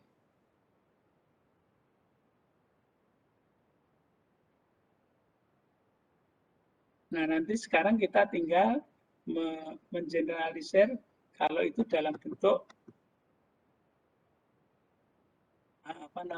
multiple, jadi prediktornya ada P gitu, dan ini kita bisa tulis sebagai YXB plus epsilon dan seterusnya itu, kemudian diambil penyelesaiannya kan, kemudian X transpose X inverse X transpose Y, kemudian tabel ANOVA-nya sama, jadi hanya bedanya ini P, NP, N, ini MSR, MSE. Dan nanti ini kita bicarakan berikutnya. Tadi kan saya sudah sudah memberikan contohnya di software kan, library mesh, library DSLR. Nah, kemudian persoalan kita berikutnya itu kan di sini. Ini kan inverse kan, kemudian inverse itu kalau definisinya inverse itu kan join dibagi dengan harga determinan. Kalau harga determinannya mendekati 0 kan ini tidak stabil, pembaginya kecil, ini kan berarti misalnya dibagi 1/1000 kan berarti 1000 kali ini, wow, inflated kan gitu. Nah, itu bagaimana menstabilkan kita yang insya Allah kita teruskan minggu depan apa yang disebut dengan regresi rates. Gitu. Nanti generalisasi dari regresi rates, kemudian kita tambahkan dengan regresi spline dan seterusnya. Insya Allah itu topik minggu depan ya. Jadi kita mulai besok dengan dengan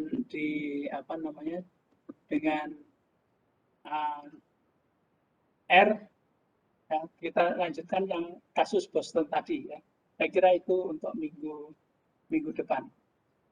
Kemudian untuk hari Rebo itu mungkin ya besok siang lah atau besok sore bahannya ya. Kemudian saudara baca rank matrik ya.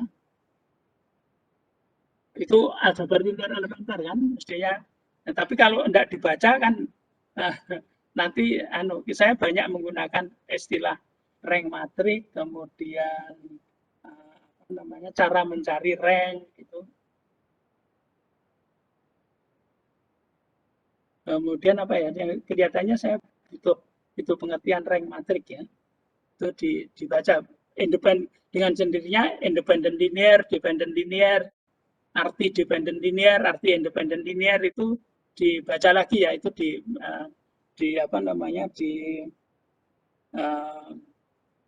aljabar linear elementer. Sebentar ada mobil lewat. Berisik.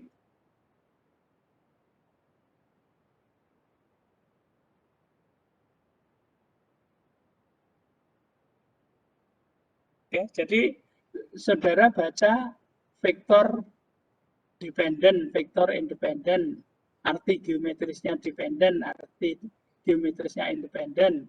Terus misalnya satu determinan itu sama dengan 0 itu syaratnya apa. Kemudian rank matrik, bagaimana mencari rank matrik. Kemudian operasi elementer. Operasi elementer. Ya ini kalau saudara baca itu nanti kuliahnya saudara mendengarkannya lebih lebih mudah gitu. Ya. Terus ini PR yang apa namanya? Yang untuk minggu ini dikumpulkan hari apa? Hari Minggu atau hari Senin ya? Iya Mas Gani, ketua kelas. Iya, Pak. Ngumpulkannya enaknya Minggu atau Senin? Seminggu gitu. Minggu aja, Pak. Minggu aja ya. Nggak apa-apa. Nggih. Ya. Ya, Anda Oh, tidak untuk Nggak, ini soalnya saya tak di kudune nek nulis neng nggon chat ya. Sebentar iki chatnya sih participant chat.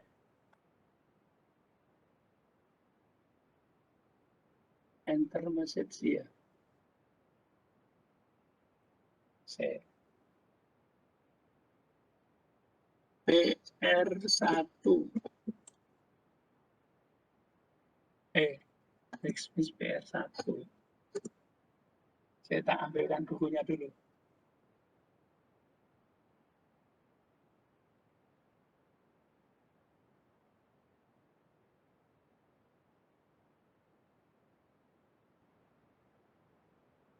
Halaman 54 55 nomor 8910.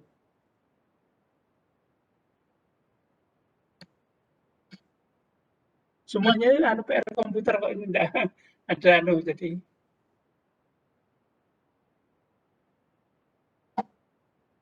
oke. Sudah ditulis? Jadi PR1 halaman 54, 55, 56, nomor 8, 9, dan 10.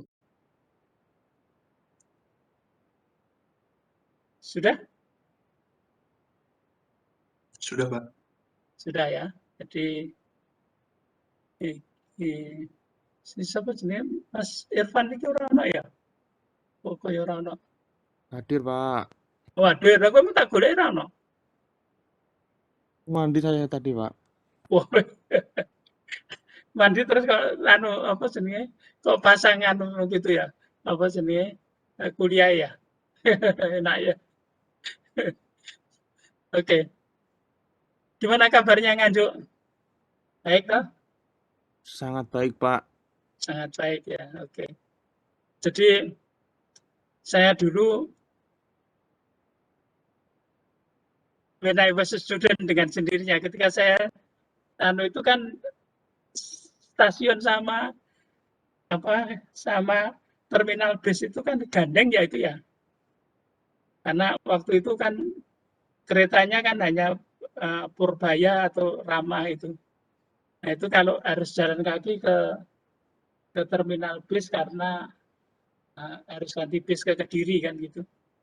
Nah itu sebelum terminal bis itu kan ada yang namanya Sate Pak Jono. Masih ada Mas? Masih kayaknya, Pak. Masih ya. Dulu satenya gede-gede gitu ya. Seneng banget ya, jadi mahasiswa mulai satu ke sate seneng banget. Itu kebahagiaan mahasiswa. Ya. Nah, setiap kota itu pasti punya cerita gitu ya. Oke. Jadi PR1 halaman 54, 55, 56, nomor 8, 9, 10 nanti langsung dikirim ke email saya ya. Oke. Jadi orang membuat ini Mas Gani. Baik, Pak. Gani nanti hanya bagi bagi handout ya. Ya. Iya, Pak. Oke, saya kira itu untuk hari ini. Wah, ini tadi lali ora direkam ya, tapi serapopo lah. Mohon izin tanya, Pak. Gimana? Untuk format penulisan PR itu apakah ditulis di Word atau kalau misalkan nanti bisa ditulis di R Markdown itu boleh pakai R Markdown-nya itu, Pak? Boleh, apaan? Ya. Monggo, silakan aja, free aja. Ya. Baik, Pak. Jadi sesuai dengan sesuai dengan ininya mahasiswa senangnya gimana gitu. Ya, monggo. Ya, Mas Dika ya. Oke. Saya kira itu untuk hari ini. Insya Allah kita ketemu lagi minggu hari Rabu jam 10.30 ya. Iya Pak, hari Rabu 10.30. 10.30 yang ambil model linear. Ya. Ya. Oke. Pak, untuk minggu depan jam 8 kembali Pak. Jam 8 aku soalnya jam 7:30 saya kesusu banget Ya Pak, baik Pak. Ya. Kelihatannya yang pas jam 8 ya. Jadi terus nanti jam 8 ya, jangan 7:30 ya. Ya, tadi kan sudah tahu tuh ya. Jadi insya Allah kita mulainya terus nanti mulai jam 8 aja lah. Lebih rileks. Ya. Saya kira itu saya izin live ya. Iya Pak, terima kasih Pak. Terima kasih Sehat, Pak. salam sehat semuanya. Yang penting mendoakan saya tetap sehat. Ya. Amin. Amin Pak. Oke. Pak. Amin Pak. Yuk. Saya live ya. Oke Pak. Terima kasih Terima Pak. kasih.